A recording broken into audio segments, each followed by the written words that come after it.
Okay, I think we can start now to our second panel.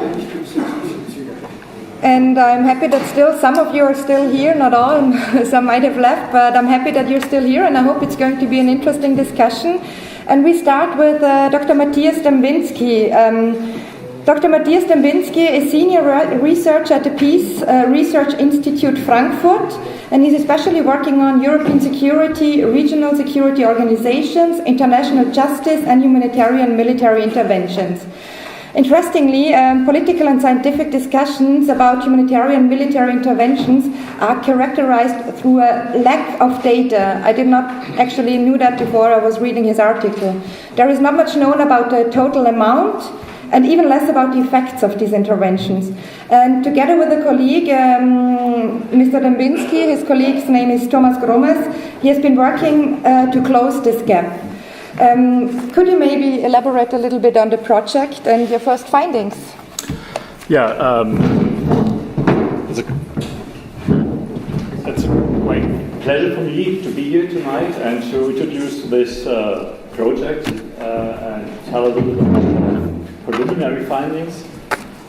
So I will not talk about R2P as such, but I will talk about a kind of neighboring field.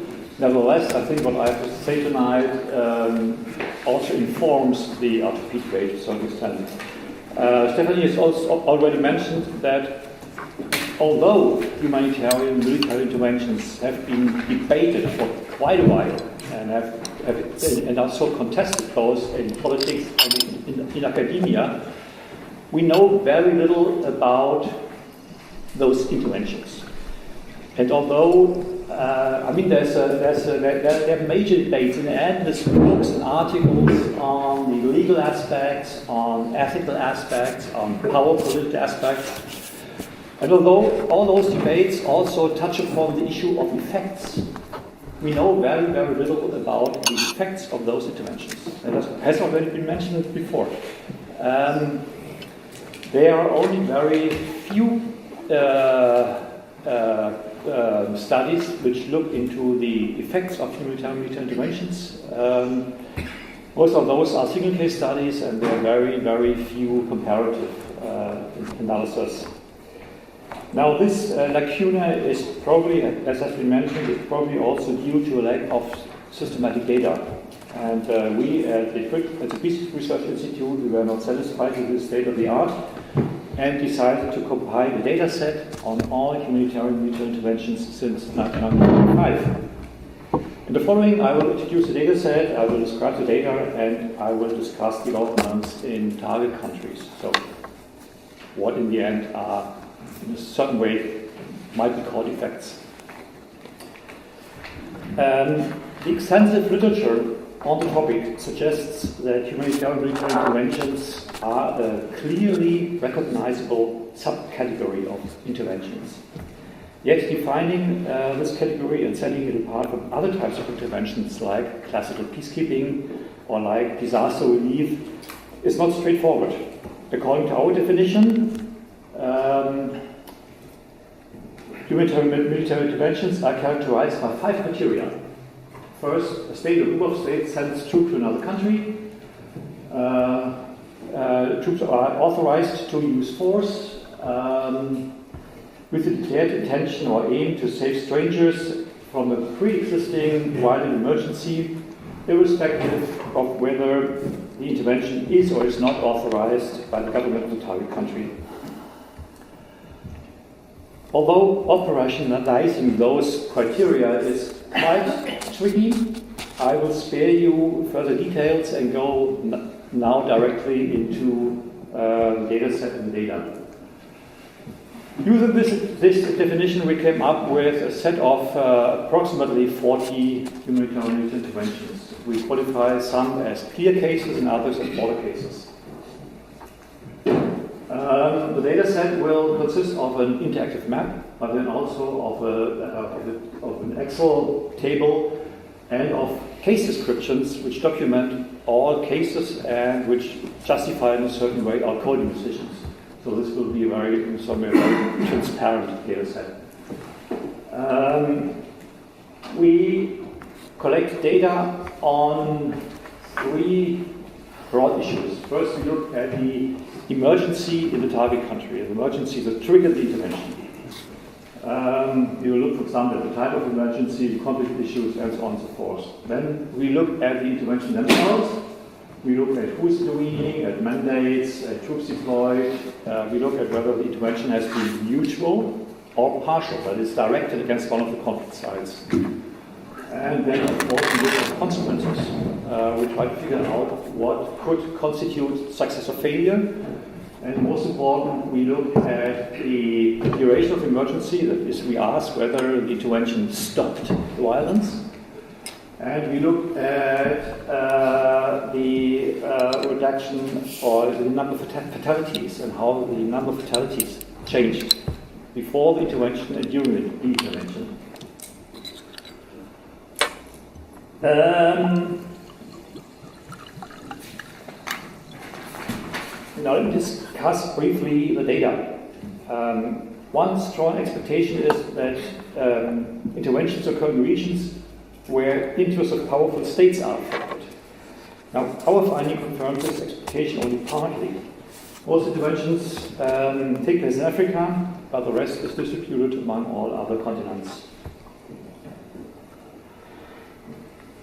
Another expectation is that humanitarian military interventions are predominantly pursued by Western states. Again, this expectation is not supported by our findings. Western states account for many interventions, but the United Nations, the African Union, and others are also major interveners. The next slide informs about the authorization of missions, and we find that most interventions are fully authorized. That is, all of the aims and activities of the intervening parties has been authorized, and almost 2/3 are authorized at least partly. And only 27 interventions have not been authorized. This graph briefly informs about what troops are actually doing, and here protection of civilians figures very prominently. But also humanitarian aid, disaster, disarmament, peace enforcement, and issues like regime change actually happens very rarely. The next slide very briefly informs about whether the interventions have been impartial or directed against one of the conflict parties. This graph gives you kind of a feeling for the temporal distribution. It also answers the question of whether humanitarian military interventions are, after Afghanistan, after Iraq, are a thing of the past. And most likely they are not. This graph combines the number of ongoing humanitarian military interventions and the number of armed conflicts. But please note that the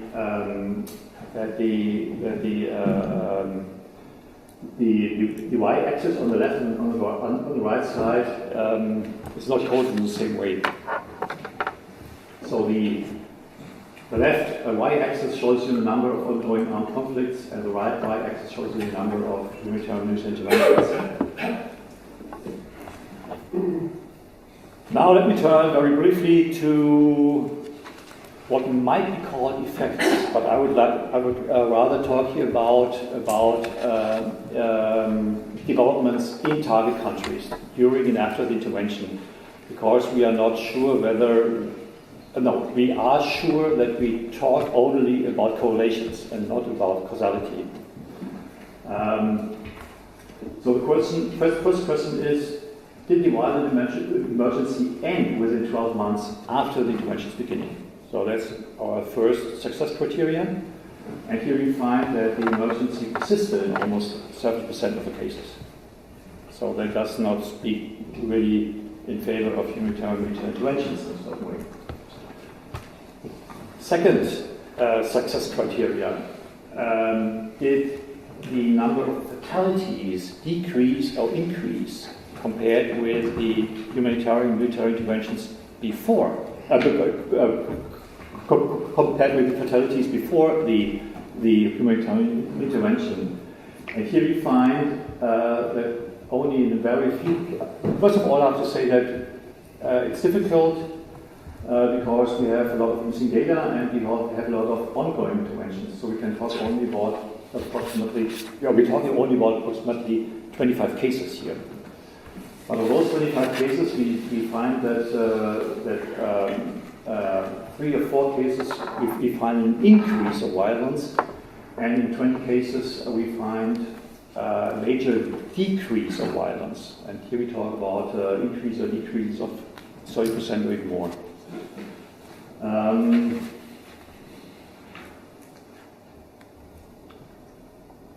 Then, of course, there's also the issue of whether the intervention just was all responsible for a kind of pause of the violence, and whether the violence erupted again after the troops left. And so we ask whether we see a re-emergence of the violence in the target country within 5 years after the end of the intervention. And again, we see that in the majority of cases we see no new emergency, and only in 8 cases we see a new emergency. And this actually ends my presentation. This, as I said, these are very preliminary data. We hope that we can go online with this data set hopefully in the beginning of next year. It all is not actually in our hands. It's also in the hands of the editors of the journal, because we have written an article, submitted it to a prestigious journal, and we are waiting for the final decision of whether this article has been accepted or not before we can reveal our identity and go online. Thank you very much. Thank you very much. Thank you very much for addressing especially the importance of data for the analysis of the effects of military interventions. Now I'm going to introduce you to our colleague from Russia, and I'm very, very happy to welcome Mr. Professor Alexander Nikitin. He is director at the Center for Euro-Atlantic Security at the Moscow State Institute of International Relations, so MGIMO. So, military interventions often reflect the own geopolitical, ideological, and economic interest of the state or the respective coalition of states while intervening. You already mentioned that earlier in your comment. Especially between the so-called West and Russia, there are different perceptions on legitimacy when it comes to peacekeeping operations. So, please, it's your turn. I would like to elaborate on the Russia's use of military force approach and the Moscow's approach to R2P.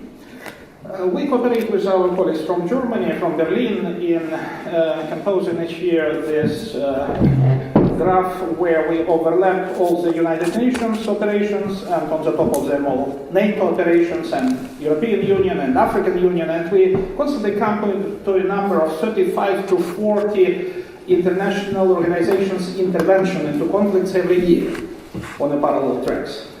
Who provides the largest contingents for these operations? Within the United Nations, it's already a tradition that countries like Pakistan or India or Bangladesh are providing the largest diplomatic, military, police contingents of about 8,000 per year from each country. Russia was providing quite large number of military, approximately 3,600 in the middle of Yugoslavia operation. But now Russia diminished its participation in the UN operation down to 300, 200, 100. By the way, not far from the technical figures from UK or France. All in all, in recent years, United Nations were employing 120,000 people of the personnel, including military police, military observers, diplomats. But if we count also participation from regional organizations, from African Union in Africa, from CIS in former Soviet space, from European Union, we come to a number of about 240,000, which for certain years were involved into the intervention in conflicts. Maybe not many of you know that we in Moscow, we interpret the Russian-Georgian war as Article 51. We say that Russia did the military operation on the territory of Georgia in 2008 because Russian peacekeepers were attacked, 15 of them killed, and hundreds of thousands of Ossetians with Russian passports in the pocket, which means Russian citizens abroad, were attacked. But also, the USA, motivated by Article 51, the introduction of troops into Afghanistan. Countries like Russia and USA very often overuse Article 51 of the UN Charter, give to it quite wide interpretation. But we do differentiate between peacekeeping operations which are done under the Chapter 6 rules, a kind of mediation or peaceful peacekeeping, so to say, and Chapter 7 rules, coercive actions with peace enforcement. And we understand that on one hand we have like United Nations peace operations, and they are of two kinds, of peacekeeping and peace enforcement. And on the other hand, we have operations of regional organizations. And legally, by Chapter 8 of the UN Charter, it is allowed for regionals to do only peacekeeping, which means that legally they cannot operate in situations when the regional governments are against any intervention or involvement. But the problem is that the international community interferes more often and broader with each year, and from interference into interstate wars, it comes towards interferences into internal conflicts and overthrowing regimes. Afghanistan, Iraq, Libya are examples of operations, all of them done under the legal mandate of United Nations, that ended with the regime change. And yes, international community is responsible for democracy and human rights inside its member states. And we in Russia, we share this like philosophical observation. But who judges and who executes? In the United Nations and in OSCE, there is no consensus on many operations. And there is a clear trend, no classical peacekeeping anymore. There is a mix and blurring between peacekeeping, peace enforcement, and political missions. And this blurring is combining those parallel going peacekeeping operations of UN. There are 16 of them every year now, and more than 20 political missions also undertaken by UN. Sometimes against political will of the local authorities. And believe me, if you come to the average people on the street, they do not differentiate between these thin legal aspects. They perceive all of that, including operations in Libya, in Syria, in Iraq, and Afghanistan, as a kind of intervention of international organizations and big countries into local conflicts. In fact, in the recommendations of the High Panel on Peacekeeping Operations, which 3 years ago overview the UN peacekeeping, now the approach is this, that yes, we have the old arsenal of Chapter 6 instruments like unarmed observation, fact-finding, mediation, special envoys, etc. But on the top of that, we more and more are using, in the same spectrum, much more coercive, much more forceful involvements. Armed disengagement of sites, confiscation of heavy weapons, enforcing borders, armed pressure on sites. Intervention brigade was established by United Nations on the decision of Security Council and already used in the Democratic Republic of Congo, even before Russia or UK or France or USA agreed what are the rules for the use of this UN intervention brigade. And practically in the 90s we had a kind of Operation 6.5, which meant they were between Chapter 6 and Chapter 7. They were just mediation and prevention by mandate, but they included coercive use of force, in fact, in many cases, in Yugoslavia and in many other countries too. In this respect, R2P is also a mixture of goals of Chapter 6, peaceful goals of mediation, of promotion of human rights, and coercive means of Chapter 7. A equals to B, and if B equals to C, then A equals to C. This is a simple arithmetical fact, but let's apply this to R2P. R2P is a use of foreign or international forces on the territory of any country against the will of legitimate authorities, so for human purposes and on behalf of international community. So R2P equals to B, so to say. But use of foreign force on the territory of any state against the will of the legitimate rulers and with break of its sovereignty, it is an intervention. And in this respect, R2P is an intervention. We have versions that it is just or fair intervention, it's legitimate intervention, it's intervention in the name of good, but still it is intervention. At the same time, we do agree that sovereignty has a dubious value. It is never an absolute historically, it emerges and erodes, and the value of globalization is not less important. The problem is that we are not yet a united world society, and there is no world governance and no world scale fair decision making. Use of force on behalf of the world community through United Nations and through regional international organizations became a field for conflict of great power interests. Instead of one United Nations-led system of peace operations, this system have split on two not always compatible and sometimes confronting practices based on different standards and groups of powers. For example, NATO use one type of standards, and Collective Security Treaty Organization, where Russia is a member, use a different one. African Union use a third.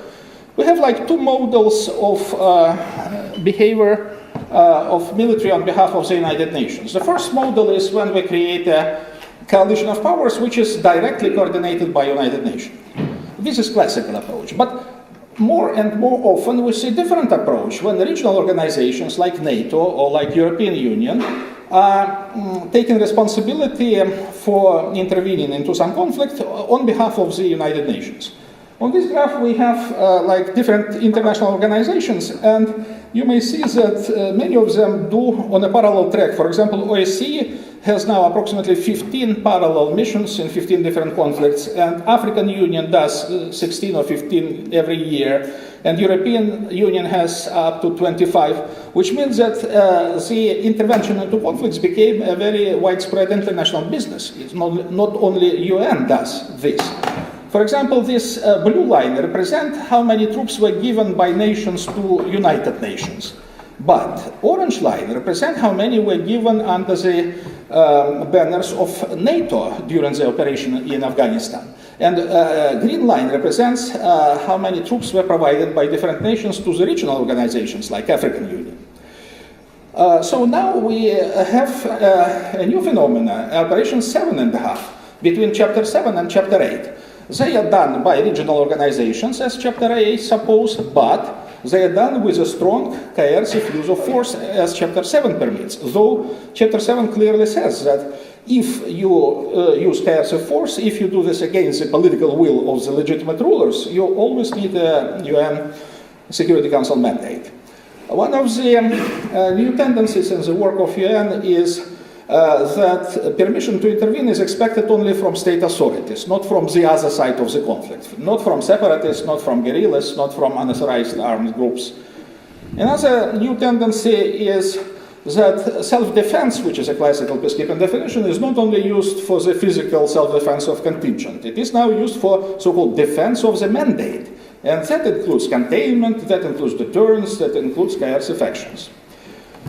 Also, the principles of neutrality and unbiasedness change dramatically. Temporal pressure on this or that side is now considered inevitable. Look at many African operations. This month you are pressing that political force, next month you are bombarding the other political force. Neutrality should be estimated, as now in the UN circles it is accepted, only in a scale of operation as a whole. What Russia does? This is between Black Sea and Caspian Sea. This is Caucasus. And during the last 2 decades, we were fully preoccupied with at least 7 operations here and 5 more in the Central Asia. Abkhazia, South Ossetia, Adjaria, Karabakh, Chechnya, Dagestan, group of activities against radical Islamism, and now power projection to Syria.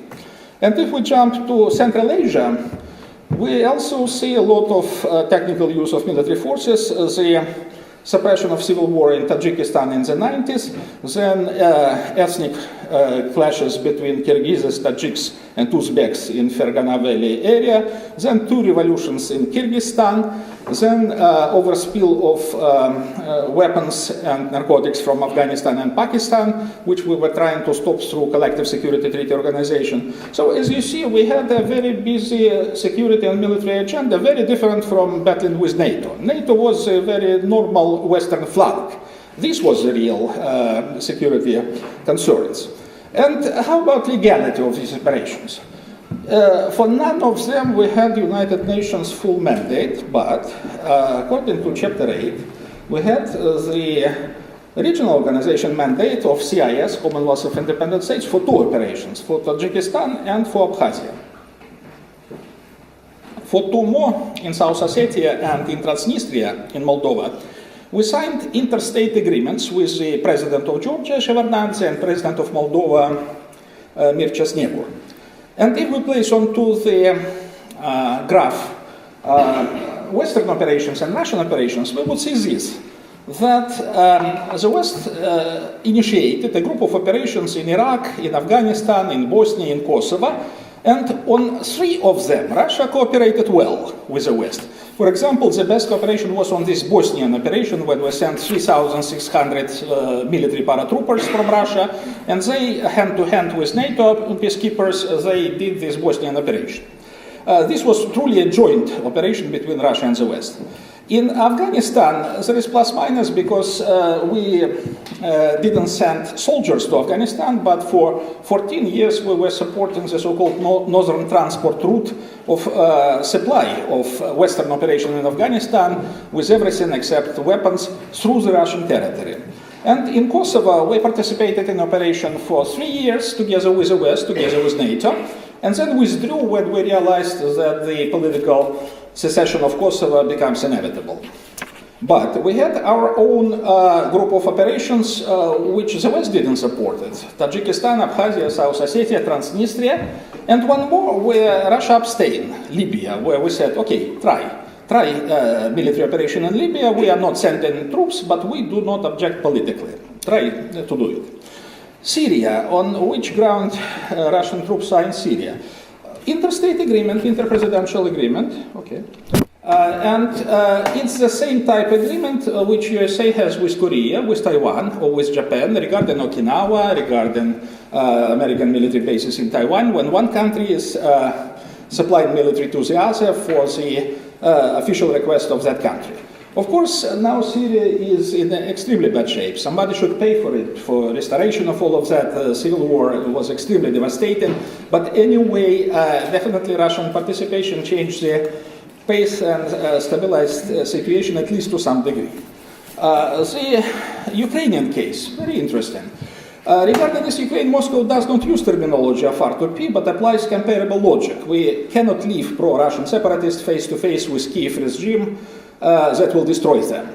And already several times we changed Moscow's position towards Ukrainian conflict.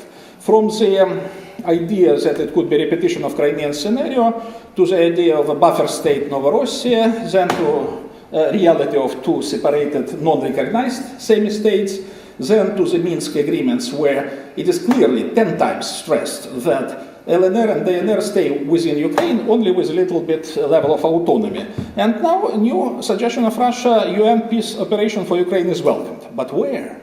It's very interesting that our approach to peace operation in Ukraine is competing with the Ukrainian approach. We think that this is where we need to place peacekeepers, between really on the front line where the violence goes on. Ukrainians say, no, wait a minute, let's place peacekeepers here between Russian territory and Ukrainian. Seal the territory for us, and then when no supply of electricity, of gas from Russian territory, of no military assistance, then we would then we will return this territory under the full control of Kiev. So, Collective Security Treaty Organization is our last military tool for collective operations. It's a military alliance of 6 countries where Russia is a leader, and it's created a 3,600 size men-strong peacekeeping brigade, which signed an agreement with United Nations recently that it could be used anywhere, including in operation in Ukraine. And now we have a very interesting situation. 3 organizations, NATO, EU, and Collective Security Treaty Organization, created collective forces which can be used by United Nations mandates for intervention or interference in different conflicts. And they, in a sense, compete with each other. We have our instrument, you have your instruments. So, 2 slides for conclusion. Did Russia use R2P? 5 operations by Russia in the CIS, in Tajikistan, in Transnistria, in North Ossetia, South Ossetia, and Abkhazia in 2 previous decades were interpreted by Moscow as a kind of responsibility to protect population. Well, no such a term was existing at that time. But anyway, operations were aimed at protection either of Russians or Russian-speaking population or stop of local civil wars, and in many respects they resembled R2P.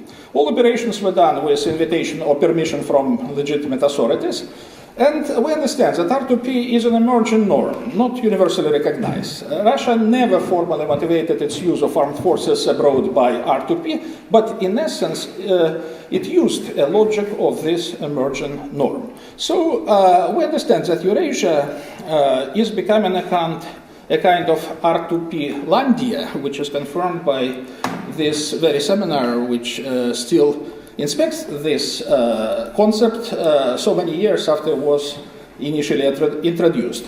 And let me stress again, Russia is not so foreign for this concept, though it is not officially adopted, but the logic and philosophy of it is discussed and is interesting to Moscow. Thank you.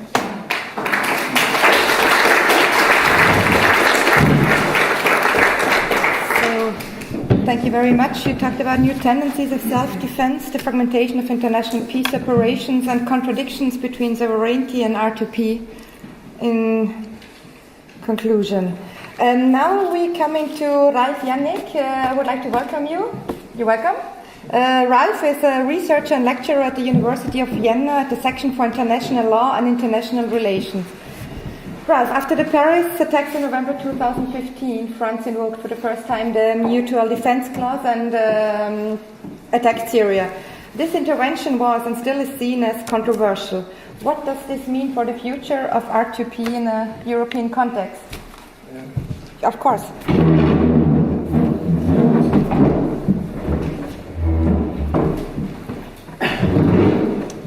Oh, wow. This is going to be a very interesting legal discussion. First of all, thank you for the invitation, for the opportunity to speak in front of such a distinguished audience and such a distinguished panel, and also on this highly interesting topic, in particular the future of the responsibility to protect, and also relatedly Europe's role and the role Europe should play or could play or even has to play when it comes to the responsibility to protect. As someone told me during the break, and I have to agree with this statement, at times you get the feeling that everything has been said already concerning the responsibility to protect. This brings me to a quote, something that has been said about philosophy. Everything has been said already, but not by everyone. But nevertheless, I hope I'm going to add some new aspects to this discussion. Or it has also been put in one journal article. There's been so much talk about R2P, but not that much action. So a little less conversation, a little more action. I've also heard that someone asking a question whether responsibility to protect was dead. We have to ask ourselves whether it was alive in the first place, whether there was a time when it was alive outside of UN legal documents, Security Council resolutions, and political statements. Because if we want to answer the question concerning the future of the responsibility to protect, we have to first of all address the question where it has come from. Because often enough, predictions tell you more about the present or about the past than about the future. I do recommend reading, for instance, economic outlooks from the year 2007. In general, they do not mention the economic crisis, and it also can analogously also transplant these findings to trends in international politics. Back in 2013, for instance, the outlook for the so-called EU battle groups was called to be bleak, or was characterized as bleak, simply because European states did not feel threatened back in 2013, or at least not substantially threatened. Well, the history of the responsibility to protect has been told over and over again, from Kosovo to the ICISS report to the World Summit Outcome Document 2005 to Sudan and Libya. On a side note, I would like to add that the responsibility to protect, as defined by my distinguished colleague, was defined differently in the World Summit Outcome Document because it laid emphasis on the role of the respective government, and that it would be the government that actively asks for outside support, and only if it is unable or unwilling to protect human rights, substantial human rights, only then the international community and its responsibility is being triggered.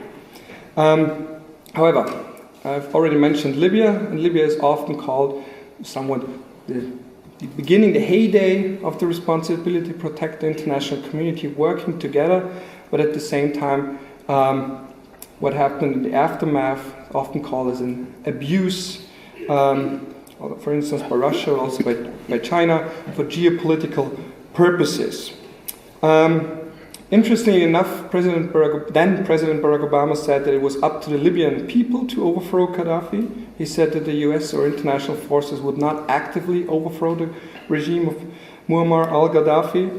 And what he also said just a couple of months ago in his highly noted interview for Fox, he said that his biggest mistake, or the biggest mistake of his presidency, was Libya, but not the intervention in the first place, but the aftermath, not having taken care of Libya. And this was the biggest mistake of his presidency. And he also said, and he also criticized France and UK, and naming Cameron and Sarkozy for not having been interested into the aftermath of Libya. And this is a question that has also been addressed in the first part of this of these lectures, the problem that the responsibility to protect and also the just war theory is not only concerned with conflict prevention and not only concerned with conflicts that have already broken out, but also with the aftermath, the so-called jus post bellum.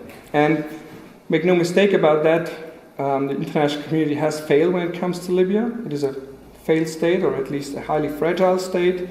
There has been an impact on the stability of the region, but also the stability of Europe. But at the same time, make no mistake, when it comes to Syria, I highly doubt that Russia would have taken any other stance if Libya had never happened, or at least not panned out the way it did. But at least it provided a handy political justification when it came to the veto in the Security Council resolutions, the early Security Council resolution, the first meeting took place in October 2011 on Syria. Having said a few words about the past and recent geopolitical and political developments concerning the responsibility to protect, let me allow a few words on the outlook for this concept. It is, needless to say, bleak. The realists or neo-realists, they are back at center stage of international politics and international political theory. Russia did indeed use some R2P-like language when it came to Georgia, for instance, but also in connection with Ukraine, where you see that there are different views on the responsibility to protect and its wording.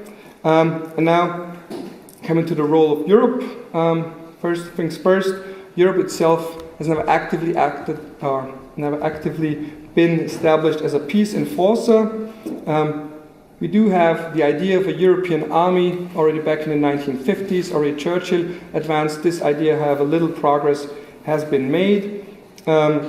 We could mention some examples, some successful examples. We could mention Operation Artemis, the EU training mission in Mali. We could also say that much progress has been made in the field of common foreign security policy, especially in the last decade.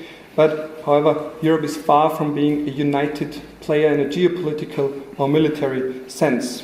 However, we do face some times of crisis. The terrorist attacks in Paris have been mentioned already, which provided the legal basis within the European Union, but also for the attacks not on Syria, that would be somewhat of a mistake, but on a non-state actor located on the territory of Syria. But these attacks, let me emphasize it, were not addressed or not directed towards the regime or the government of Bashar al-Assad, but on a non-state actor, the so-called Islamic State, operating on its territory. That is a fine but highly important difference when it comes to the intervention by France and other states or the US and strikes against the so-called Islamic State.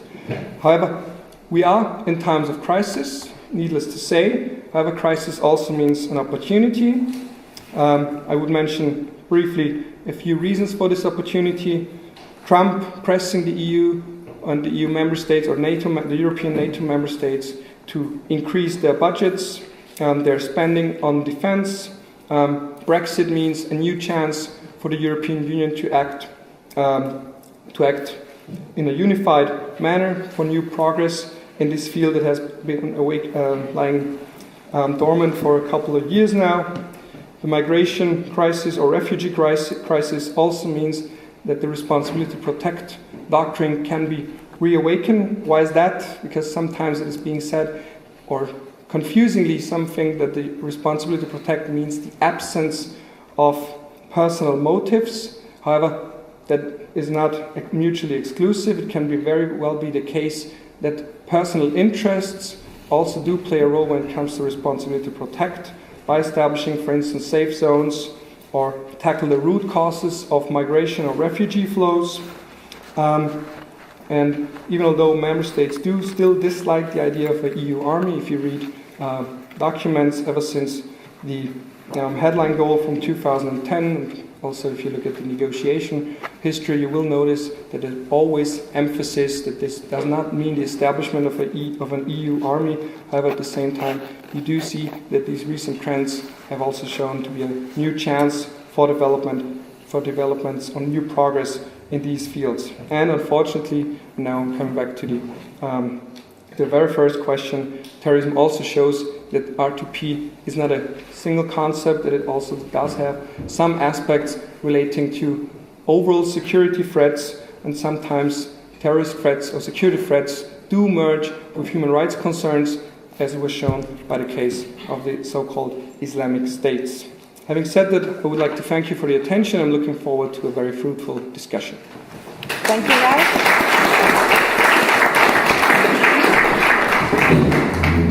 You mentioned the intervention in Libya, but the criticism is mostly about the aftermath in Libya. You also mentioned the European army as an idea, but which is not a reality, and that Europe is not yet a united player. Furthermore, you mentioned international challenges like terrorism, cybercrime, and migration, and you also said that crises sometimes can also be used as opportunities. That's a very positive idea. Thank you. Now, I would like to welcome Dr. Jan Willem Honing. He's a senior lecturer at the Department of War Studies at the King's College in London. And for you, I have a very short question. It is, what role does the military have in the context of R2P? Okay, is it all right? Yeah, well, wherever you prefer. Then I can spread my papers.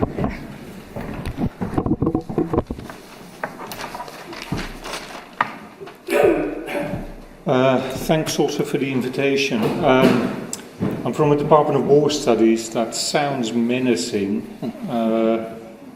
It shouldn't be that menacing. I am going to be a bit of a party pooper though. That when it comes to R2P, from where I sit, or the country which I've elected to live in, I can't actually remember when the last time was in Britain that anybody in my environment mentioned R2P. So it's not been foremost in the mind of the street I look out on from my office at King's College in London in Whitehall. They're too preoccupied with other things like getting out of the European Union. That said, though, if one focuses on the military and one looks on the armed forces in the developed Western world, R2P is one of those things that militaries on the whole feel they can't do much with. It doesn't prescribe a strategy. It doesn't suggest a set of actions they can implement. What it tends to do on the whole is it reinforces a fear that they've already had built up through the past 25 odd years of international interventions, that politicians are very good at sending the armed forces to faraway and dangerous places, but not very good at outlining a particular strategy, a set of policies that they can implement with the means that they have at their disposal. Now, that said, one can say that what the military on the whole accuse the politicians of is that not only do they set vague policy objectives, very ambitious policy objectives, politicians also do not really understand what war is about and how you do it. That is one key criticism that has emerged over and over again over the past 25 years. That said, one might also add is that one can have questions whether the military themselves understand war, understand what armed interventions require as well. So there is some blame, and that's what I'm going to develop in the remaining 9 minutes or so. There is some blame to go around to both sides. That if one looks over the past 25 years, one can see that the ambition level of the interventions which the West has undertaken has been yanked up quite considerably. And R2P is an example of that.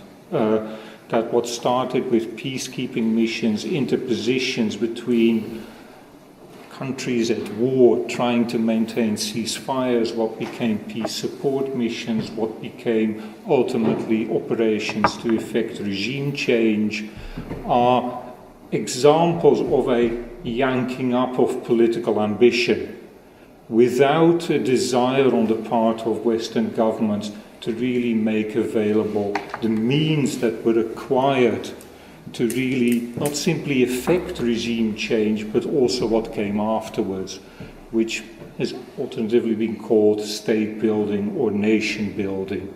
Now, which is, one has to say, a fiendishly difficult task to undertake. How does one build states? Does one build nations? And if Western history is anything to go by, it took us quite a few centuries to get there, through quite a lot of trial and error. And for us, the electorates, for our politicians, for the armed forces to be expected to pull this off within a matter of months or years is a very tall order, particularly if you don't quite necessarily understand the effects of your actions. And this has been a major issue, as I indicated at the beginning, on the political side as well as on the military side.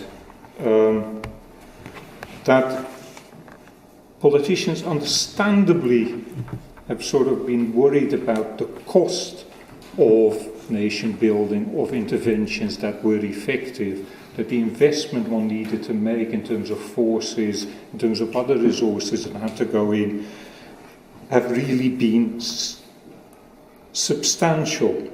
And I've already mentioned the sheer complexity as well. But what one sees on the part of politicians and governments is that it has been not surprisingly very difficult to develop a series of policies, a series of steps that could be undertaken to effect not simply a regime change, but the nation, the state building that came afterwards. And it has been really difficult to predict what the actions of the military in particular would do to the fulfillment of these agendas. Now, to say that these consequences were completely unforeseen may be stretching it a bit too much, but there has been an astonishing degree, one could argue, of optimism on the part of governments, but also on the part of militaries about the effects of their interventions. That there have been really, well, one major fallacy in the thinking has been, one could argue, over-optimism regarding the reaction of the people our armed forces have been sent in to protect. That R2P is an example of a construct that assumes that local populations are going to react to an effort to protect them in particular kinds of ways. They will come on board, they will come over to our side, provided our militaries operate in a way that they take out bad influences, bad forces in society, and that people, civilians, civilians. Do civilians exist in most countries? We assume they do, we think they do, we see them, but it might be something we have to question more often. And it's not without reason that the phenomenon of the civilian has not been subject to a definition by the UN, which suggests it is difficult to do, but we also tend to forget that the civilian is a modern intervention. International law only began to recognize the civilian when? After the First World War. After the First World War. So it is a very modern, Western, liberal idea. And one of the surprises to most of us with the interventions we have undertaken since the end of the Cold War has been the fact, or the phenomenon, that the local populations have not clearly come on board, come over to our side, which suggests that the preconceptions we have about war and violence, the acceptability of violence in many societies, may be a little bit mistaken. Now, that, nonetheless, one can say that this over-optimism has also had its effect on our militaries. They have also, on the whole, assumed that when they went in, they would find the population, the civilian part of the population, to be naturally on their side. And when that didn't quite happen, Iraq is a great example, case in point. Afghanistan is an equal case in point. When it didn't turn out that the local population came out clearly in our support, the militaries have begun to struggle. And partly that is because they weren't used to that kind of conflict. Because they'd been preparing for very different types of conflict. So they weren't prepared intellectually, nor prepared in material terms to engage with the civilian population. They were only prepared to engage with an armed opponent. So on the whole, they tried to continue to focus on that in the hope, and I would say mostly idle hope, that engaging with an armed opponent who, by being armed and resisting, had gone over to a dark side, would actually somehow, if you killed enough of them, allow the civilian population to finally belatedly come on board with us. Didn't turn out to be quite right. At the same time, our militaries have been, on the whole, very concerned with civilians and not inflicting civilian casualties. So what they did try to do when they went after the bad forces in Iraq, Afghanistan and other places was to focus very much on precision-guided targeting through drones, but also through other means. And that has been something they've pursued very seriously. But they've pursued it in a way that hasn't really seemed to have been able to deliver the civilian populations into our hands. Afghanistan is no better off than it was 10, 12 years ago, and it's sliding backwards. Iraq, well, we're doing a lot of intervention with precision-guided weaponry. Syria, the same kind of thing. But it isn't seemingly delivering the local civilian population over to our side. We have given up very much on the idea of direct boots-on-the-ground interventions because our militaries don't like it, because it takes them into a field which they clearly think they have learned that they can't deal with. They can't engage with civilian populations directly. They also find it very difficult without local help to identify the baddies. So what the logical conclusion of the logical development has been is that our militaries are sort of withdrawn one step. They work through local actors and they work from a distance through primarily air forces and drone operations. What that leads to, and I probably need to conclude, what that leads to is a situation in which is in a way not very dissimilar from the one Israel finds itself in vis-à-vis its its troublesome neighbours and troublesome internal enemy. And that is one in which we try to manage problems. We try to prevent them from sort of getting worse. But we're not really moving an agenda forward that resolves these problems in any way, shape or form possible. Now, one can say this is the best one can hope for, yeah? And it is something that is done fairly cheaply. The way Western forces now operate above Syria and above Iraq and a little bit in Iraq and a teeny bit in Syria, and the way we operate in Afghanistan is cheap. It also maybe, if we bomb enough, do enough precision targeting, we might maintain destabilized, disorganized, a level of destabilization, level of disorganization on the part of our enemies that will carry us forward. The key question that remains, though, is whether that is satisfactory to the democratic electorates in our countries, whether we can really want to have this kind of endless wars going on the periphery of the West. Okay, with that I'll finish. Thank you very much.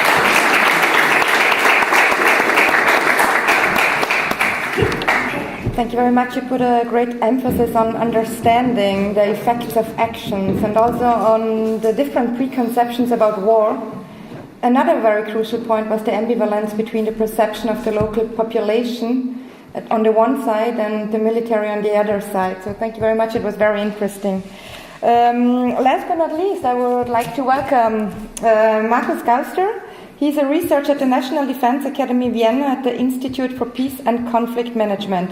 He's furthermore a reserve officer in the Austrian Armed Forces.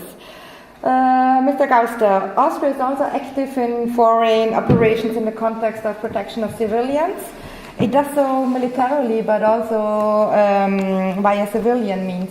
Maybe you could elaborate on the Austrian civilian and military actions with regard to the protection of civilians from a practical point of view? Appreciate it.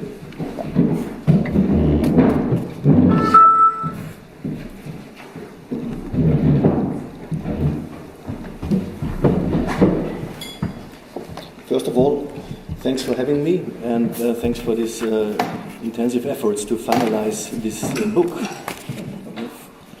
So, Austria and interventions is a tricky issue. The word Austria has not fallen yet in the last 3 or 4 hours, so I'm happy to provide some practical relevance of protection of civilians for Austria, for Austria's stakeholders. May this be the military, also police missions, may this be humanitarian activities by NGOs. Well, let me start with an issue on the ground. The word boots on the ground has fallen already. I was last December in Afghanistan, in Western Afghanistan, with the Austria-Afghanistan Society, and I met a businessman. I asked him why he has to leave the country. So he mentioned it's not about the Taliban, it's about organized crime. So he has to safeguard his family towards Iran. To safeguard the family. This is not a single case. That shows the relevance of protection of civilians is not only an issue of poverty, it's also about organized crime that's touching this issue. The second issue is another statement of a general Patrick Kamert. He was active 10 years ago in MONUSCO, in the Democratic Republic of the Congo. He mentioned that in modern conflicts, it's more dangerous to be a woman than a soldier. This was 10 years ago. I would state now, after 10 years, looking at the conflict dimensions, we have an absolutely increase of conflicts and crises. Looking at 4 issues, looking at Syria, looking at South Sudan, looking at Yemen, looking still at Afghanistan. So I would say civilians are at risk even much more after these 10 years from this statement. So, but when we start with the Austrian participation, let's start with the Congo, the former Belgian Congo in 1960. protection of civilians is nothing new for Austria, for the Austrian armed forces. As in 1960, the Austrians sent a sanitation contingent to this hotspot, to the former Belgian Congo. So the issue is nothing new, and it also the mandate for the Austrian armed forces to send a contingent there was not backed by a concept of protection of civilians. It was more or less natural that the military is contributing to a safe and secure environment and to protect civilians. So it doesn't necessarily need a conception of protection of civilians. And I'm not speaking of responsibility to protect, I'm speaking of the practical relevance. So, well, to continue this issue, the Red Cross was active in the DRC and is still active with financial support. We still had at OISEC, DR Congo, some few Austrian soldiers in 2011 and 12 active in DRC, what maybe nobody knows yet. So the Congo was an issue, the DRC was an issue for Austria. On the other hand side, on a practical level, also historically, the Golan Heights was an issue also for protection of civilians. Looking back between 1974 to 2013, when there was a surprising retreat,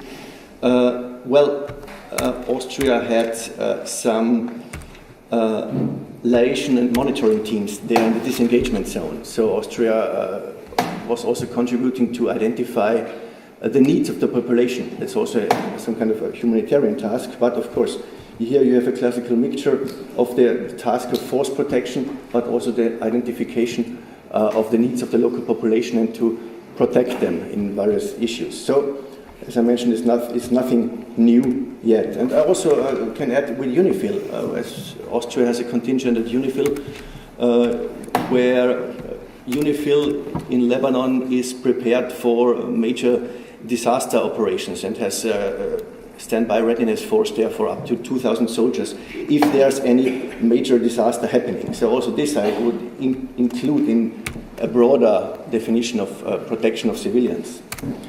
So, let's move on. Let's move to the issue of a force intervention brigade. Let's move to a more robust operation.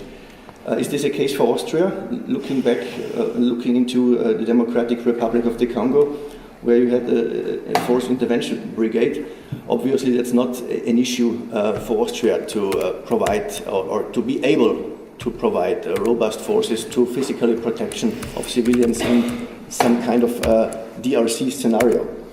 But on the other hand side, looking to a more tactical protection and looking on KFOR, on EUFOR Althea, and also on UNIFIL in the Lebanon, it's an issue that, it's tactical protection, to be there, to be present, to provide some kind of safe and secure environment, and also do some kind of psychological protection.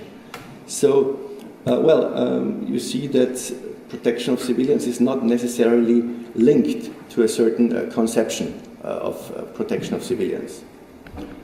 Well, and the third issue is the humanitarian protection of civilians. NGOs and also the ICRC and the International Federation of the Red Cross is stressing the issue that, the whole bunch of tasks when it comes to protection of civilians is being left over to humanitarian actors, as military actors cannot access areas like Yemen, like South Sudan, at least from the European armed forces. So it's an issue that the humanitarian actors are more or less overstretched when you're looking into the ICRC and the IFRC approach. So, second point is the whole of nation issue. As I mentioned already, military actors, I mentioned humanitarian actors from Austria, active worldwide, and I also have to include the police missions, also active since 1964, starting in Cyprus, as a classical actor to provide protection of civilians. So it's at least a broad spectrum of activities by, let's say, different actors in Austria. When it comes to strategic vision, on what is Austria's future abroad when it comes to supporting fragile states. It's a question where is this strategic vision? All the ministries have separate strategies. You have separate strategies of the humanitarian actors. It's not a big, comprehensive strategy. Let's take the example of Germany. Germany has focused clearly on conflict prevention, also in the latest guidelines on their future civil and military engagement, as does the German White Book. Switzerland is only going to a region, let's take the Sahel region, if all actors are on board and underline a common strategy, what's not the case yet in Austria. Policymakers are working hard to include and to create a common vision out of Austria's future engagement. But it's not yet the case.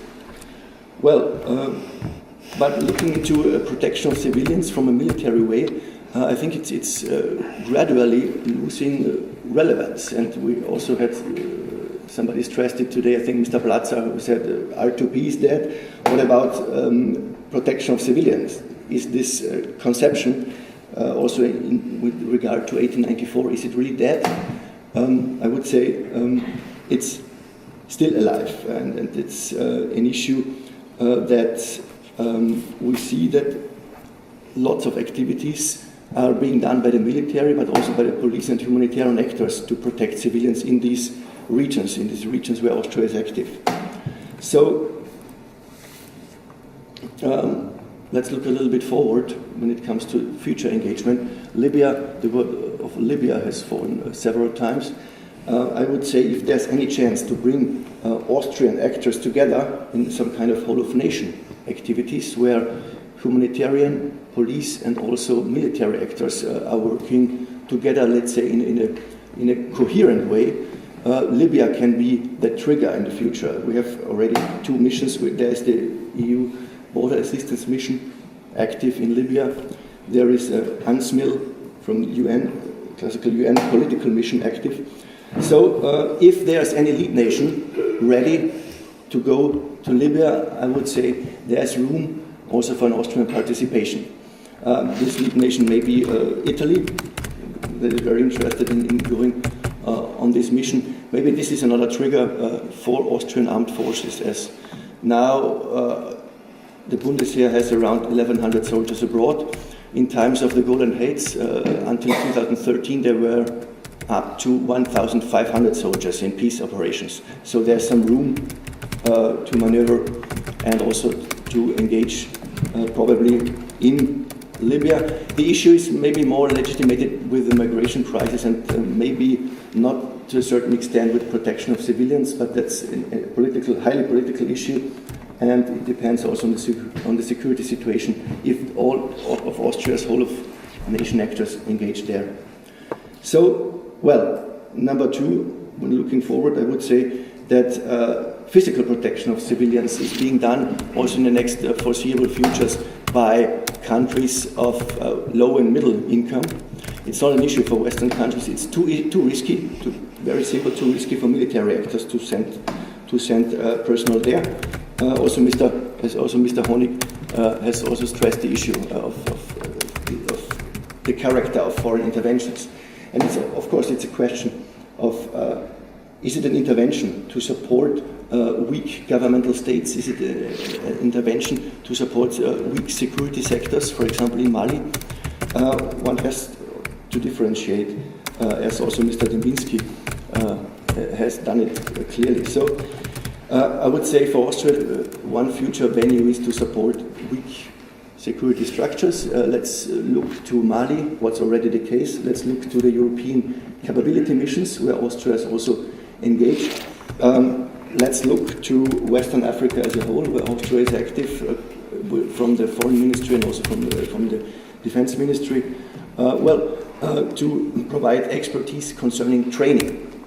It's about the Kofi Annan Peacekeeping Training Center located in Ghana, in Accra. So it's more about indirect physical protection, what Austria can provide realistically, keeping in mind the risky issue. But on the other hand side, if Austria wants to send a military contingent, this contingent has to be and has to afford a high level of robustness, and without that, it doesn't make sense. So that's the issue of the political will to deploy armed forces from Austria in. Let's take the example of African countries. Let's take the example of the République Centrafricaine. Well, to conclude, I would say military advice, military training, military assistance is an issue where Austria is strong, has expertise, and it's of course not some kind of risky business as physical protection. And I would say this has to be differentiated, and we will see more security sector reform support by Austrian armed forces. When it comes to the police is providing a valuable support concerning the rule of law, and it's an issue, as I mentioned already, for Libya. Well, and for the humanitarian actors, I think the humanitarian actors are more and more overstretched concerning the protection of civilians agenda that also covers all the spheres when it comes to health, when it comes to food and to shelter issues in Yemen, where Austria is supporting financially, also in South Sudan, for example, where the Austrian Red Cross is active. So it's a broad spectrum of Austrian actors abroad, but what is really needed is some kind of comprehensive strategy. Let's see if the new government can support some initiatives in this direction. Thanks for your attention.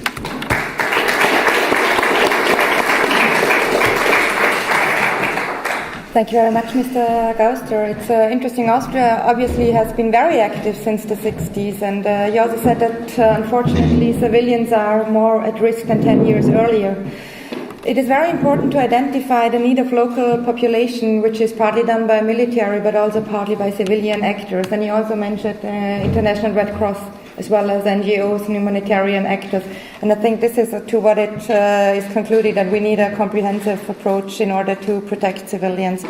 Now I would like to thank the panelists for sticking quite well to the time. So we have, there is room for discussion. So I would suggest that we take 3 at a time again, and please raise your hand, whoever wants to ask something.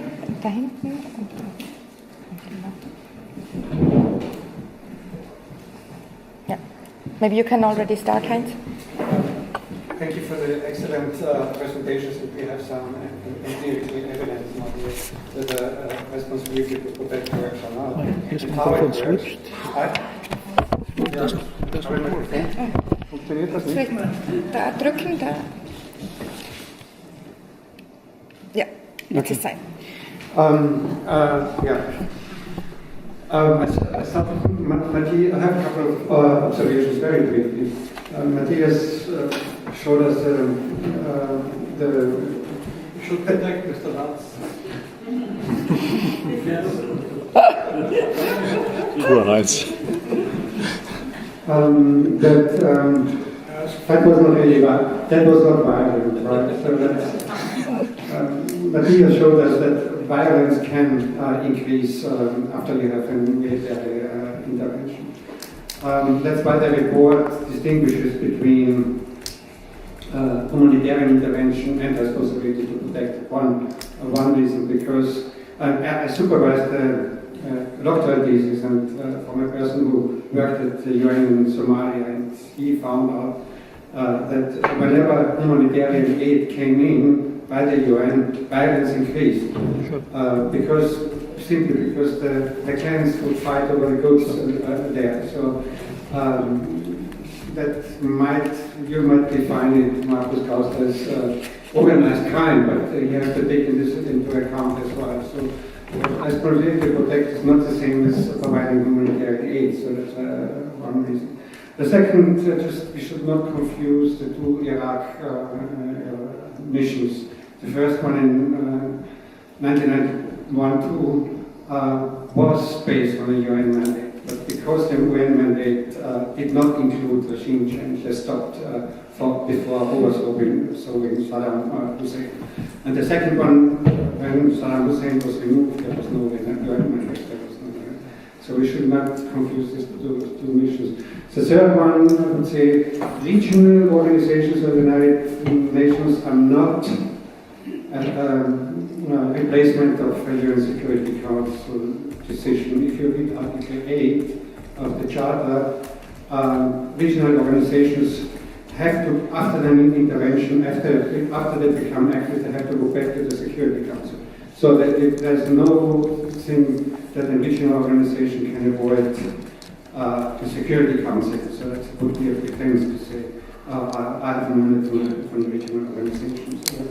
And the last thing I would say, for the Syrian case, you cannot blame the United Nations. So even if you had a mandate of the Security Council, which Russia and China always claimed that we don't have one, but if you had one, there was no good military solution anyway. So that was, maybe it was a situation for responsibility to protect, but there was no way that an outside force could really work on the protection of civilians.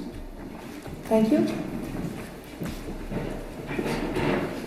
My name is Markus Reisner from the National Defense Academy, and taking into consideration that I'm the only one wearing a uniform, I think I should be the one to ask for this question.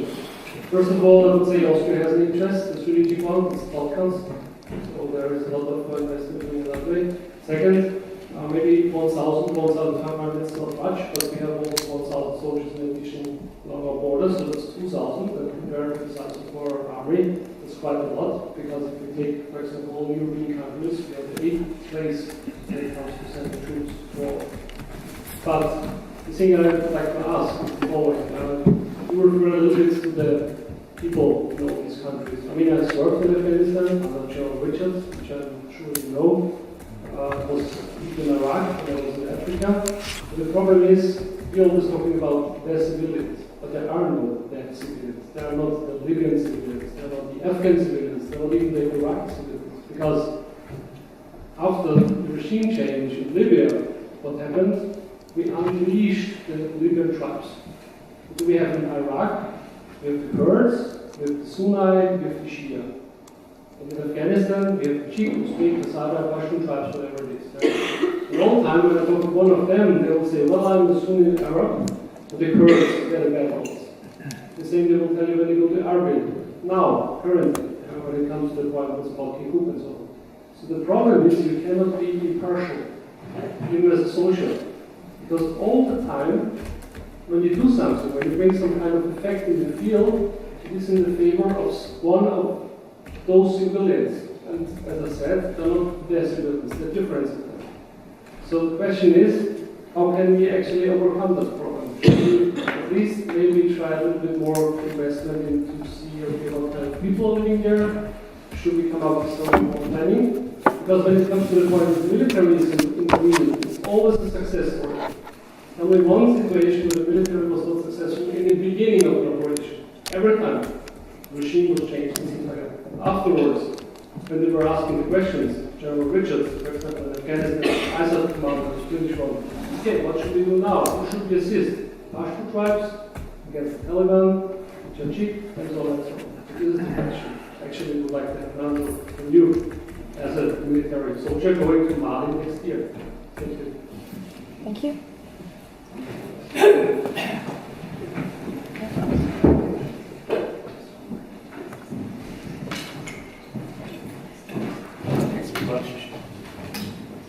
Once working, yes. My name is Colin Hill, former UK ambassador to the OSCE. There's one subject that I think hasn't been discussed sufficiently this evening, and that is public opinion in the country that is sending the troops or police or whatever to provide the protection. I think back to the sorry story of Untitled. And at least as far as the UK was concerned, there was tremendous pressure from public opinion. Here is all this ghastly suffering right on our doorstep. We must do something. And so what did we do? We sent in a UN protection force. What was it supposed to be protecting? It was supposed to be protecting the relief convoys. And one of the effects of that, of course, was that UNPROFOR protected the relief convoys, providing a minimum of sustenance for the civilians, and the warring factions were able to get on with their fighting, and that, of course, then you had Tony Blair's interventions in Kosovo, which was at the time perceived as having been relatively successful, but thereafter it's been a case of how should we say, unmitigated disaster.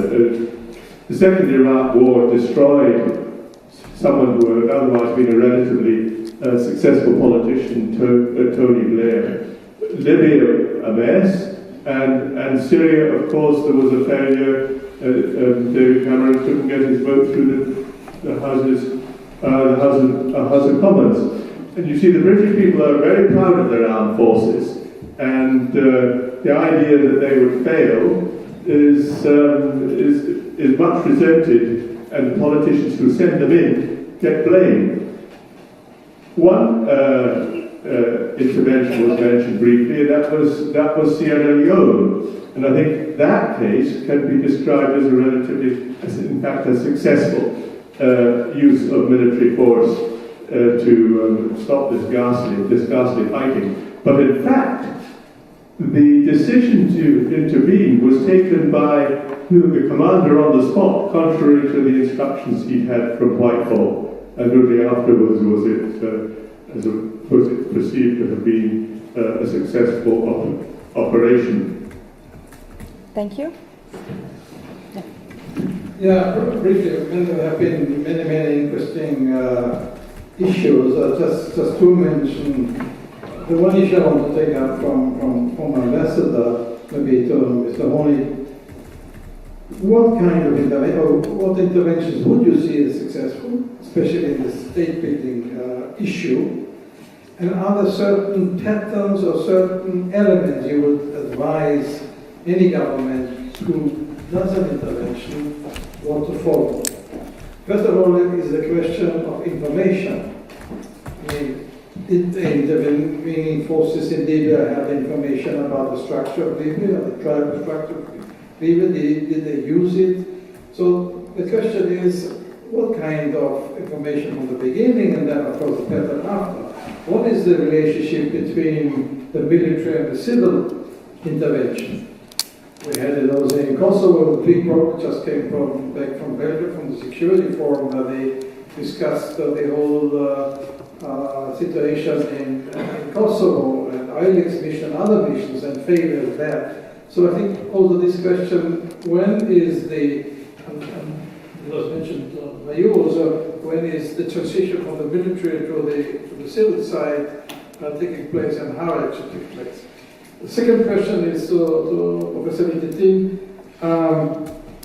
We criticize, and we can criticize, we should criticize that forces from the West went into Libya and then left and say, okay, now it's your job. Maybe we could criticize Russia that forces go in and stay all the time, to South Ossetia, Abkhazia, Transnistria. So what is the concept behind? If you say that was your argument, one is protecting the people in South Ossetia and so on. And certainly there were some arguments, especially when you think about Saakashvili and others. But what does Russia do, according to your opinion, in order to create a situation where they could leave, or they don't want to leave and want to stay? Because when there came the new government and the new president in Georgia, many people were hopeful that this could now solve the issue. He was much more Russian friendly and so on. So we didn't see anything, or at least many of us saw no positive reaction of Russia for having now another president, and not Saakashvili, who certainly was not a big fan of Mr. Putin. Thank you very much. Who would like to start?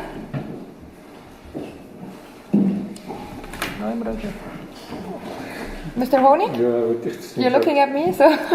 For a couple of questions. let me sort of try to take the three together and try also to diminish the reputation of General Richards a little bit.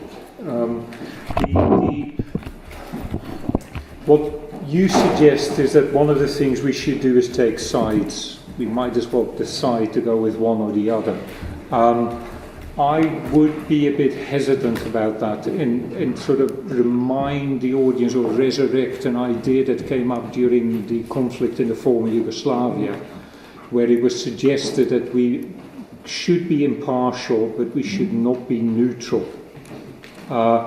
And by that, even though that's easy to confuse the two, and I think I got them the right way around, is we should not really necessarily choose sides in favour of particular parties over other parties, because what the international community or even the West should remember is that they ultimately represent what should be argued as a value system. So they need to try and remain true to their deeper, higher values and try to implement them as best as possible. Now, practical politics is a dirty business. Violent politics is an extremely dirty business. So you can't get away from the parties on the ground, but one should not say we throw in our lot completely with one particular party in the hope that they will win, where we, by the way, have a pretty bad track record anyway, the Americans in particular. So, which brings me to the question which was asked about what we should do in practical terms. And the first thing is that we should put far more effort into understanding, in inverted commas, the enemy. After we've now been in Afghanistan 16 years, people continue to talk about the Taliban. If you ask people, what do you mean by the Taliban? We still don't know. Even the professionals in the military or the people who politically engage in Afghanistan are very unclear about that. So the first thing that needs to be worked on is understanding local socio-political culture. That's the first thing, the key thing. And we failed woefully on that. But Iraq, Syria, who understands Syrian society? It's hardly anybody who puts in an effort. And the assumptions we make are far too quick and too easy. The word tribe, organized crime, these are all words that immediately conjure up for us particular connotations that lead us to believe we understand the situation that we actually may turn out not to quite understand. So we should be extremely careful with the labels we borrow in order to understand the situation. And the second thing is, and here's a first, I guess, mention of David Richards, is that what we really need is, first and foremost, and that scares us terribly, particularly in Central Europe, political generals. You need generals who are brought into the ambit of politicians, but who understand politics and who are able to educate in a better way that our model of civil-military relations has precluded generals from learning. Our generals are meant to be executors of a political will in a very confined space. That is the application of violence against uniformed opponents or armed opponents. That is a concept that may have worked at one point in history. It may still work between certain types of enemies, but it is a concept that is not fit for purpose any longer in most of the conflicts our militaries face. So our idea of civil-military relations, our construction of that, is due for reform. Our military education is long due for reform. The military need to be educated in a way that is far more politically astute. And I would argue we can afford to do that now. We can trust our military to be subordinate to democratic political control. We can treat them as adults, as grown-ups. But they need to be more attuned to the business of politics, both back home as well as in the theatre of operations, so that they can do actions that are, undertake actions that are neutral, but not quite impartial, that are supporting a longer-term political agenda. And we also need to think about the level of ambition we pursue. Politicians need to be responsible politicians and say, we would like, under ideal circumstances, to turn Afghanistan into a liberal, democratic, capitalist nation or whatever state. But that's manifestly not a practical goal. So there is room for looking at the level of ambition we undertake. And then the final thing would be, where have we been successful? Sierra Leone might be one. David Richards took the decision to take out the West Side Boys with the paratroopers. And that worked out well, but he didn't understand the reasons behind it. He did something that he was trained to do. You've got an enemy that's a problem. Why are they a problem? Because I can see them shooting at us and at other people. They're doing violent deeds. I am going to surprise them, and I can do that with my helicopters, and I'm going to send in the crack troops I've got, experts at killing people, paratroopers. They went in, they killed the West Side Boys, which taught them a lesson, which taught the other militias, let's call them that for convenience, a lesson, so they sort of became a bit more cautious. But did David Richards consider at any point the possible political consequences of his actions? He didn't really think about that. He thought about, I've got an immediate problem here. The cowards back home in London are not daring to take any decision, except that they will pin the blame on me if it all goes wrong. So what I'm going to do is I'm going to do something that I know how to do, and God help me that it works out all right. And he did the same thing in Afghanistan. He was very proud to be able to announce that he'd been fighting engagements of a similar intensity not seen since World War II or the Korean War. He went all out to try and kill as many of Taliban or people who were shooting at us as possible, in the assumption that that somehow would deliver political results that politicians back home could take advantage of, or perhaps not.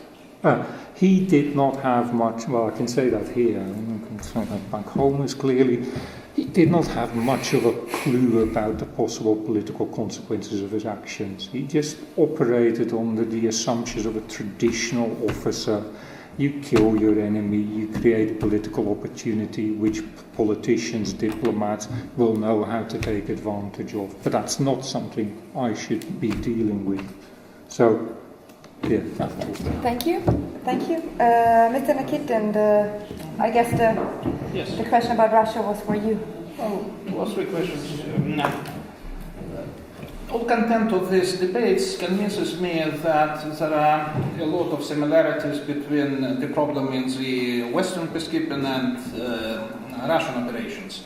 Problems are approximately the same, and the difficulties are approximately the same. For example, the military really, in many operations, they do their job during, say, 2 months, 3 months, and then they stabilize, they freeze the conflict, and then they say to diplomats, and now please sit and negotiate peace. And diplomats are sitting for 20 years, 30 years, and nothing happens. And then slowly military are passing the functions to police and withdraw, and still we already have 70 years of peacekeeping between North and South Korea, 38 parallel, 70 years between Northern and South Cyprus. But when you say that Russia never withdraw, I disagree. No, of course, I'm over-exaggerating. We have, let me mention that, first of all, Russia for purpose decided not at all to participate in Karabakh. Never was any kind of Russian operation in Karabakh. Russia decided not to participate in Adjaria, when Saakashvili accessed Adjaria. And in Tajikistan during the 90s, it was a clear date until which operation was announced. 4 countries, Russia, Kazakhstan, Uzbekistan, and Kyrgyzstan, introduced troops. It was operation not only of Russia, it was coalition. We also have our coalitions in our part of the world. And it was exact day in June of 2000 when they decided that operation is done, we withdraw, and now Tajikistan can continue by itself. There is a spectrum of solutions which Russia is offering. In some cases, it is establishment of a recognized state as Abkhazia and Ossetia, recognized by Russia. In some others, the continuation of non-recognized state. Russia never recognized, for example, Transnistria and never recognized Karabakh. In some third case, like in Minsk agreements regarding Eastern Ukraine, Russia suggests that they return back to Ukraine only with a little bit bigger level of autonomy. So there is a certain political experimentation here. And also regarding impartiality, when we had conflict in Tajikistan, Russian side organized diplomatic negotiations which lasted for 3 years, involving Iran, Pakistan, part of the rounds were in Islamabad, in Tehran, in Dushanbe. And during 3 years, we motivated the other side to agree on one negotiator. And Mehmet Nuri, on behalf of the United Tajik opposition, he finally became the other side, and negotiations finished by formal signing of peace agreement between President of Tajikistan Rahmon and the leader of the United Tajik opposition Mehmet Nuri, and it was co-signed by Charles Merriam on behalf of the United Nations. United Nations also sent 130 observers to that conflict, which means that quite often Russia is trying to play by the UN rules and by European rules. Not always, I agree. We have legal problems with some of our operations, and I am, as a scientist, I always show our military, Russian military, their legal mistakes.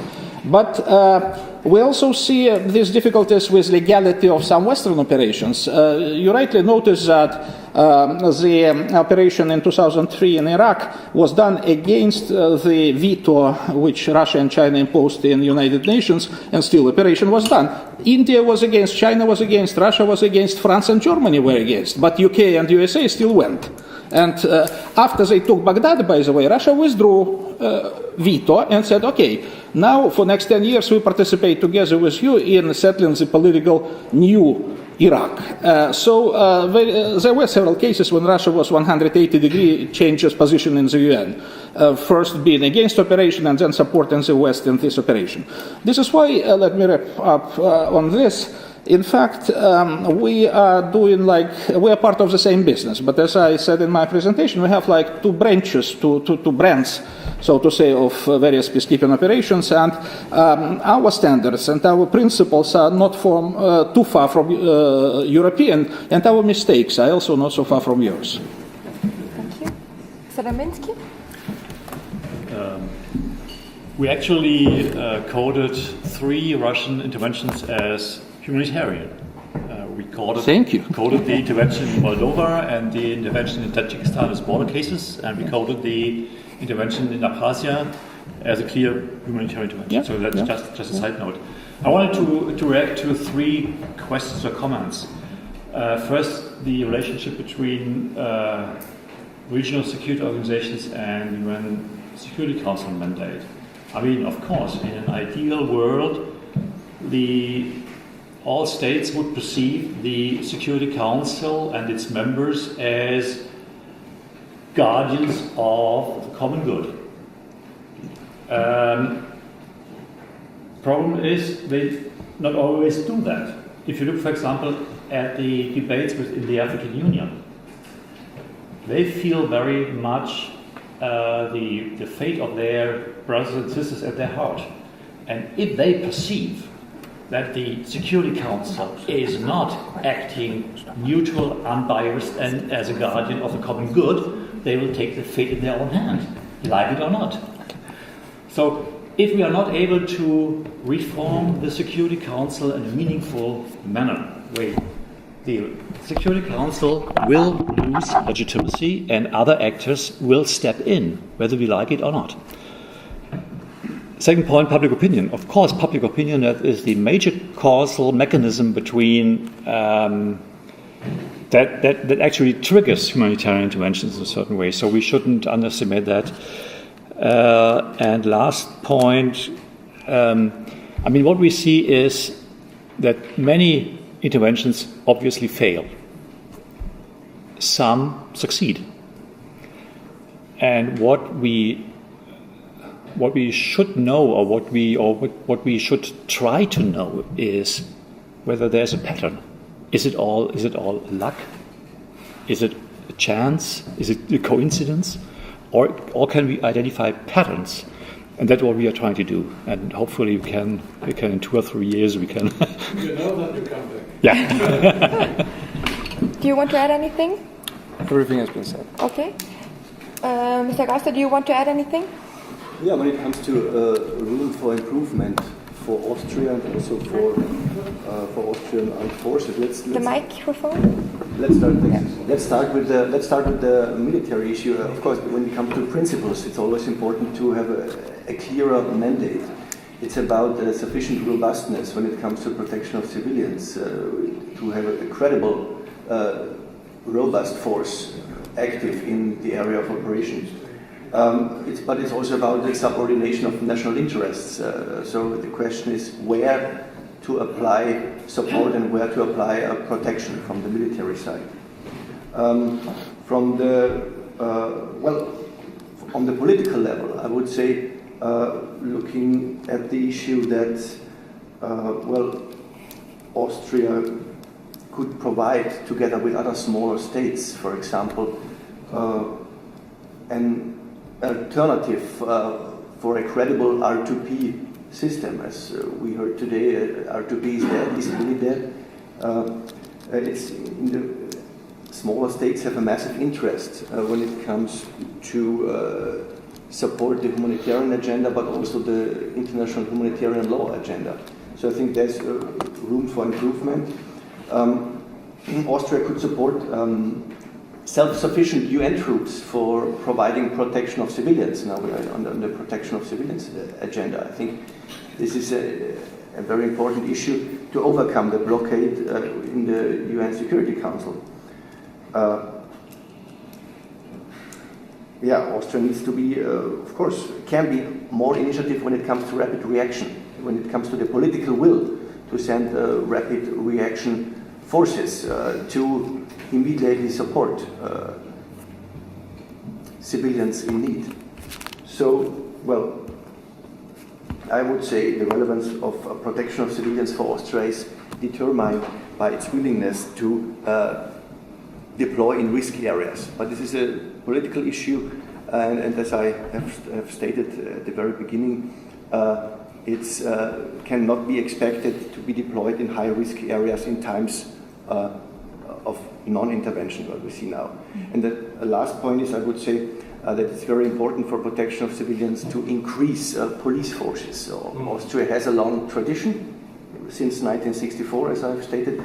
But of course, all European states should be more initiative to provide more police experts, police officers in risk and crisis regions. And this is maybe an issue also for the future for Austria. Even it's not easy to provide this, but we had the European Gendarmerie Force established 10 years ago, but this project was more or less cancelled because of various reasons. It's easier to have military contingents to be deployed abroad than police contingents, but I would say, if we balance this in times of endangered civilians, it's very important to build up credible police forces for missions abroad. Okay. Is there anyone who wants to pose a last question? Over there, yeah? And over there, please be very brief, and if it's a direct question to one of the panelists, please address him directly, because we're already a little bit over time. It's the woman over there, and then in the back, yeah.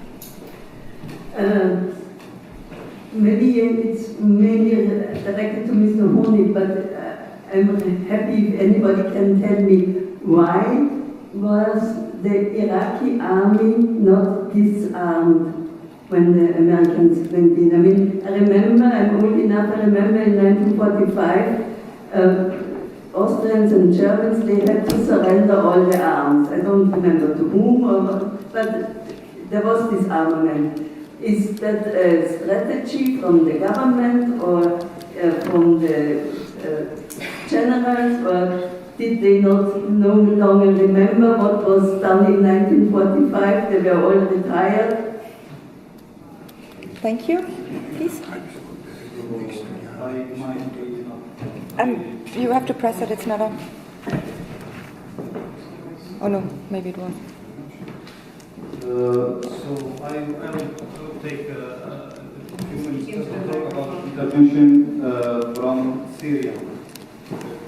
So what I think about intervention from Syria. So let's say there is like three scenarios, three possible scenarios, which the first scenario to forget about nations in Middle East or whatever, the people who are dictators, and this is very bad to forget about these people. The other scenario is to intervene and to bring the democracy or the ideal situation, and it's very ideal and very good. But there is a catastrophe scenario, which to go to start the war and not to finish it, and to see Iraq or Afghanistan or Syria. My question is now, after all of these experiences, we didn't hear any word about the responsibility of the people like Obama, George Bush, whatever, the people who just try. They go and say, okay, let's try to bring the democracy to, oh, oops, it didn't work, so 10 million victims, we can't try another way. So Obama before that, George Bush and before that. So after that, maybe Donald Trump will say, okay, let's try and do another 3 years in North Korea or whatever. Oh, oops, it didn't work. So 50 million victims, we can forget about them and so forth. Nobody said it like that. The international law didn't. Okay, I will take because I didn't hear like one word like the new generation of the international law about like how can these people be responsible? Is there like some law, especially like I would like to jump to another like topic. Please, we have to be brief because we're already. Yeah, I know, but I'm already like just listening. But we have also time afterwards because we still have drinks there. Just a few words, because I read a couple of books which like talk about, go very deeply in this topic, not to explain the story just in a classic way from the perspective of like of the nation. They talk about corruption in these administrations. That's other intentions, not only just it was like mistaken intervention. They were like really the weapons started. They started this war with intention to sell weapons. So I didn't hear any words about that. So thank you very much. Thank you. Okay, who would like to address it? Why was the Iraqi army not disarmed, Mr. Honig? The short answer to that is that Americans were confused and weren't prepared, that the Americans were confused and not prepared for this kind of contingency. The longer answer, though, is that disarming the man does not take away the political cause. And in the modern world, even if you disarm a society or you try to do that, that doesn't really prevent it from rearming itself. Weapons are so easily available that the focus on disarmament is one of those things that sounds like a shortcut, but in practice never quite turns out to be one. It is far more important to try and address the political causes that might make people take up arms. But it also opens up more of the arms business.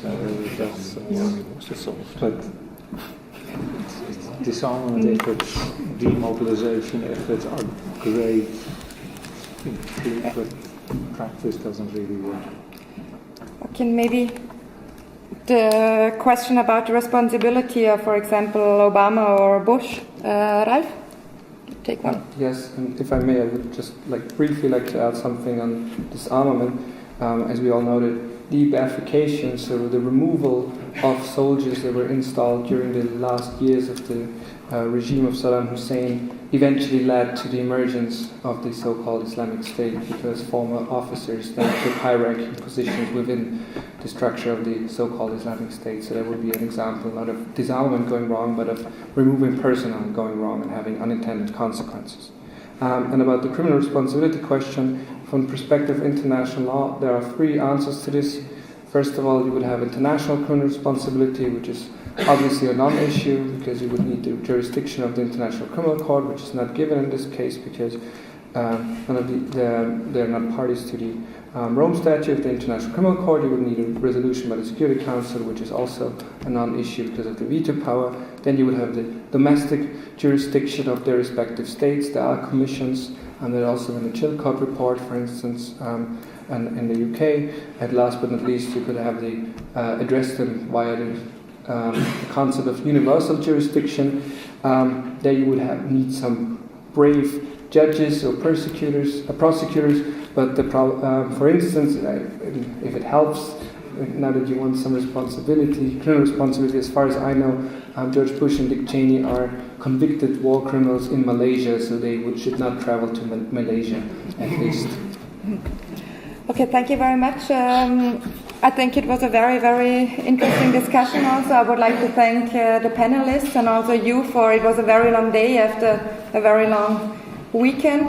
I would also like to say what I forgot in the beginning, namely to thank our partners, especially the Diplomatische Akademie Vienna, the Renner Institute, the Friedrich-Ebert-Stiftung, and the Institute for Peace and Conflict Management. So now I let you go, hopefully with a nice glass of white wine, which is going to be over there, and some snacks. And thank you very much for coming, and thank you for staying so long. It was definitely a little bit long day, but have a nice evening and come back home well, and thanks to all of you. Goodbye.